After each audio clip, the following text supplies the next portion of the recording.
mga magulang noon at ngayon.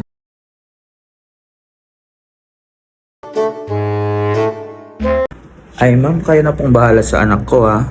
Kapag nagkamali po yan, pagalitan nyo po. Pagsabihan po ninyo.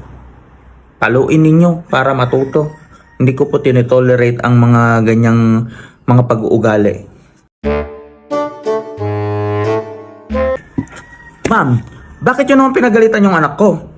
Tignan mo yung anak ko ngayon, na-stress na. Hindi na nakakatulog, iyak na ng iyak, hindi na rin nakakakain.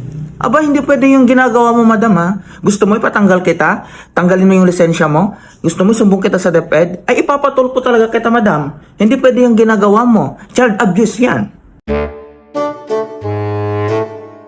No, no, no, no. No, no, no, no. No, no, no, no. No, no, no, no. No, no, no, no. No, no, no, no. No, no, no, no. No, no, no, no.